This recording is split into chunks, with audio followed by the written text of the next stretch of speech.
Hello everyone, আশা করি সকলে ভালো আছো। আর আজকে সকালবেলা শুরু হয়ে গেল। আর সকালবেলা হলো সারদা জবা ফুটেছে আমাদের ছোট্ট বাগানে, আমাদের বাড়ির ভিতরে এই এক কোণে গাছটা গাড়া। আর এদিকে আমার গেট খোলা হচ্ছে, কারণ এখন যাব আমরা বাজার করতে মা মিলে। আর বাজার করতে যাব যখন, তখন তোমরা দেখতে পারবা কি নেওয়া হচ্ছে বাজারে।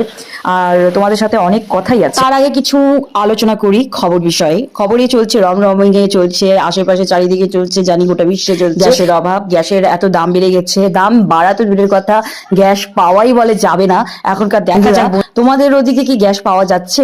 তোমাদের ওদিকে গ্যাস যদি পাওয়া যায় আমাকে কিছুটা ধার দিও, কারণ এদিকে পাওয়া যাচ্ছে না। এদিকে আবার ব্যবস্থা করতে হবে, যাবো মায়ের সাথে মাটি আনতে, কালো মাটি দিয়ে বলে মা উনান বানাবে। দেখা যাক মা কতদূর সম্ভব করতে পারে উনান। আর রান্নাটা হবে কোথায়, এখনকার কালি ধোঁয়া কত কিছু, আর দাম বাড়বে মা বলছে। আর কেরোসিনেরও দাম বাড়তে পারে। তো এই হচ্ছে খবর, গ্যাসের দাম বেড়ে গেছে। এদিকে তো এসআইআর ছিল, অনেক কিছুই ছিল, তোমরা সবাই জানো সকলে। আর তার সাথে চলে এসেছি এই মাছ বাজারে।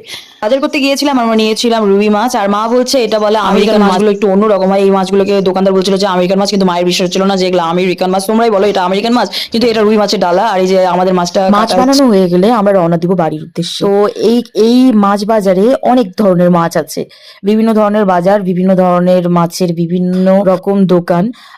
আর আমাদের আমেরিকান রুই অথবা রুই কাতল মাছ নিতে হলে পারে এই কাকুর দোকানে নেই। আর দেখো বাজারে কত ভিড়, কত ভিড়, সবাই মাছ নিতে এসেছে বাজার, অথবা মাছ মন্ডিও বলা যায়। আজকে বাজারে উঠেছিল আর বোয়াল, চিংড়ি, রুই, ট্যাংরা, কই, আর রুই, কাতল, ইলিশ, পাবদা। রবিবার বন্ধুরা আমার সঙ্গে থেকো, আমার ব্লগে থেকো এবং আমাকে সাপোর্ট করো। Tata, bye bye, take care.